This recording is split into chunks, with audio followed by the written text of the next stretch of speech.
We're looking at tech meeting, film meeting, economy, looking at business. So we're trying to juxtapose all this together. Yes, yes. And so let's begin with the question. With the decades you have in Hollywood, you turned out to be something very, very special, especially from where we come from. Yeah. Now that attention is supposed to change. What has changed now when it comes to the attention in Hollywood back to Nollywood? Why is that attention changing right now? Well, I'll give you a little bit, my background into Nollywood. I'm in Hollywood. I attended Columbia College in 1981. Precisely, I landed in California in 1981, September. And I went to Columbia College, which is a film school biased basically in filmmaking and some television, this thing. But most Nigerians were there, but they are from film. They are sponsored by, TV stations, some by NTA. But I was the only one in our class of the fall of 1981 who went specifically, mine is to get education, then break into the industry. So I did 1 semester, 2 semesters. So my first foray into Hollywood was, a feature film called Deal of the Century. Which starts Chevy Chase, the late Gregory Hines, and Sigourney Weaver. There I was basically what we call a distinguished extra, not having, a role, but important because the film was about arms dealing, which Chevy Chase's character was doing. And some of us were buying arms for our country, which I represented in Nigeria. Sadly. Yes, we spent 2 weeks in Santa Barbara. So, but that was an extra thing, but after about 2 years at Columbia College, because like I said, my intention was to break into Hollywood. After 2 years in Columbia College, so my break came in 1983. Because all the while I was taking acting workshops, with a Jack Hammond acting workshop while I was going to school. And in there, the teacher called an agent, Sandy, said, I have this African guy, he has a thick accent, but you don't have a talent like him, so maybe you might want to take a look at him. So she came to the workshops, she saw me, she said, I will sign him. So what happened is that in 1983, I came back to Nigeria briefly to retrieve some of my money that was stuck at Central Bank in Lagos. So by the time I got back, I wanted to spend 3 weeks. I ended up spending 3 months. So by the time I got back, Sandy has this audition for commercial waiting for me. And then I auditioned for that TV show that time. I don't know if you know it, because I'm sure you're pretty young. I'm pretty young. I doubt that I would know it though. Yeah, it's called Knight Rider. It's a car that talks with the start. It starts David Hasselhoff. So that commercial was AT&T. Everybody knows AT&T phone, but they didn't know AT&T is a phone company. That they made their own phone. So that time it was a Pacific Bell. For Southern California Pacific Bell, they wanted to split and make AT&T long distance. So I was the first person that did commercial for them, because I was calling Nigeria. There's another guy calling Italy, the other one calling South America. That was my first foray into Hollywood. And then that was what got me into to be a member of the Screen Actors Guild of America, And then it happens that then I auditioned for Knight Rider, also playing a general from South Africa because it was season 2 of 1984, and then, I got that part. So that was how I got, fully into Hollywood. Then other roles follows, in 1984, a movie called Into the Night, which was directed by John Landis, who happened to direct Coming to America, because Coming to America is very important. All Nigerians know it. When you're linking that, yes. Yes. So how I didn't get to Coming to America, it's another story to prolong it. But so over the years, and in my forest, almost 30 years in Hollywood, I was basically until I did some part until I decided, because I'm also a screenwriter, to start writing script. Then got into the business aspect of it. So the 90s, I was able to explore, all of Hollywood's, how it works. I had gone to Miramax at that time, which was owned by Harvey Weinstein and his brother, Harvey Weinstein and his problem.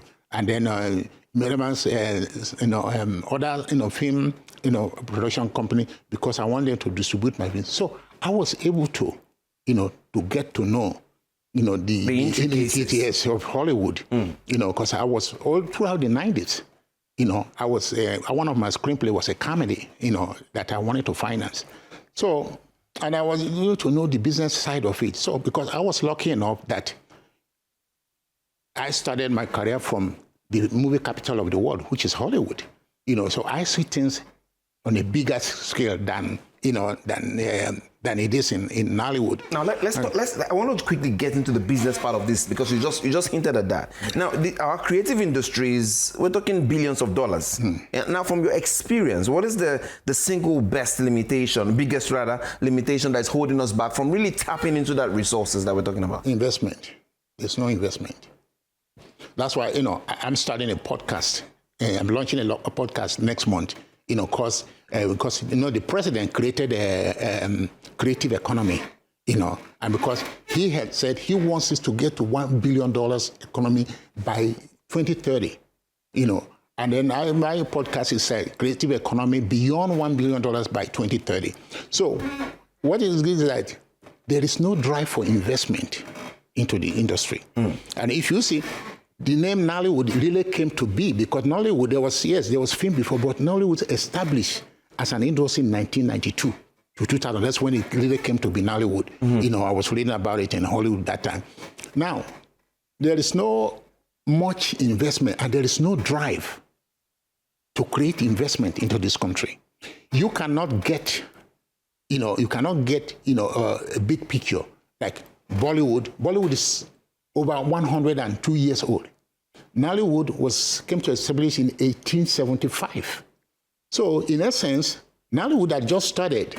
We are still like a drop in the water.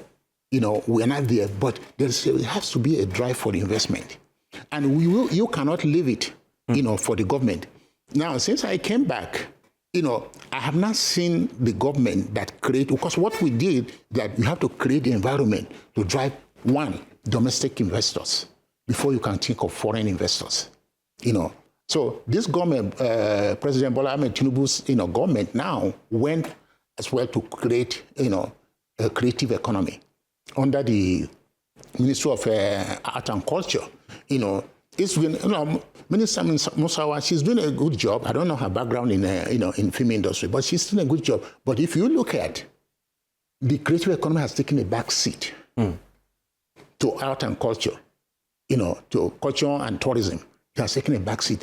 Well, I'm hoping, my prayer is that since the president has started this initiative by creating this, because it's an agency there, I hope that, hopefully if he comes back 2020, he will go ahead and create Ministry of Art and Creative Economy. Wouldn't that be multiplying? Wouldn't that be multiplying all efforts? Basically? No, because duplicating efforts, no. What it is that, look at the creativity, you merge it into it. It becomes an agency. That's when you really have a drive. When you have a minister, somebody with the knowledge, that's when you have so they're focused exactly. Growing our own domestic investor. And we have billionaires who can do this. We have billionaires. Dangote, when I came, he was selling sugar, salt, and cement. But look at him now, because he has vision. So you have to create that vision, which is a vision of a Netflix. And I'll get to that. So what it is that this administration is very focused in, I think, the economy from the oil sector, growing it. And the president has said he wants it to be.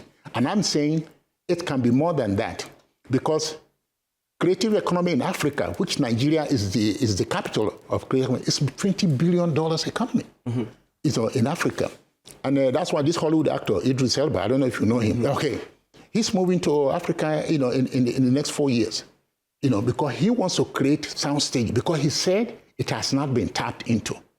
He wants to create sound stages all over Africa. He's starting from Tanzania, and Ghana. Now he's starting from Tanzania. What did Tanzania government did? They partnered with him, gave him hectares of land. And then what happened is that what the Tanzania government is doing right now, they are sending their students to South Korea, because in Africa there is no university, bias in creative economy. That's focused exactly on creative. Which was, I've written this proposal for that, because proposal for the establishment of University of Thematic and Creative Arts.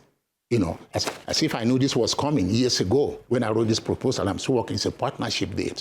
So now you talk about how do you make it? How come we're still limited? I've seen that the highest budget film that was ever made was the one financed by, what is the name of that film? It was one financed by Netflix, and it's $1 million. $1 million is an upcoming name actor in Hollywood salary. How do we get these people involved? Now, you know, I don't know if you know, the president has appropriated $200 million, you know, to inject into the industry, you know, into Hollywood. I mean, so what it's been done now, so to start with, I'm not in the business of knowing that government is seen to financing film, because American government never had anything to do with Hollywood. Okay. You know, never. So you're saying it's not like the Nigerian government will be the ones financing the films. So now, this money, this is, if I'm to say how it should be expended, I will break this money into three. To encourage investment, okay, I'll put $100 million on the side. $50 million will go for, you know, establish account for endowments fund for the arts. You see, $50 million will be the start of infrastructure into the country. What the government will do to encourage investors is that the government will establish a film completion bond company. This will encourage investors. I will engage the central bank.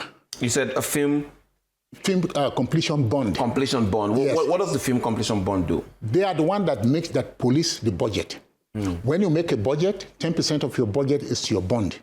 They look, your day-to-day, they look after the investor to make sure you don't go over budget, you don't go and you go out of schedule without finishing the film, whereby you cannot run back to the investors and say, oh, I need more money. You know, I'll give you a case example. You know, Spike Lee, of course you know him. When he was making Malcolm X, Warner Brothers gave him $25 million, which they know that money is not enough.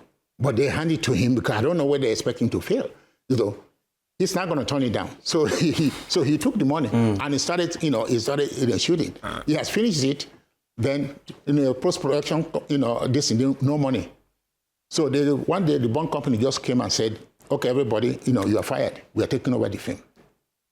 So that's because he cannot go back. So what Pascal has to do, he has to call Bill Cosby, Janet Jackson, Magic Johnson, K. Jordan, and others. Let's fund this. Yes, let's fund this. Is our film. You know, there's no equity because it's a studio film, but they will take it from me. And these people say, sure. That's how they came in. The Warner Brother came and saw the rough court, and they told one company, okay, now you have done your goodbye. Let him complete his film. So back to the point, when we establish this, you give investors, you know, give them a courage to come into it. So when you engage CBN, you know, to create the entertainment division, then CBN will engage commercial banks, 2 or 3 banks that has enough liquidity to also open a creative economy department. You know, send the people to UK. You know, if it's Los Angeles, I'll direct them to train. You know, there's how to finance films. You know, Bank of His Industry is in there. You also, you know, engage them. Now, when you this film, you package this film because this money some already got, and others are not going to get. So you are disadvantaged for that. How do you create a level playing field?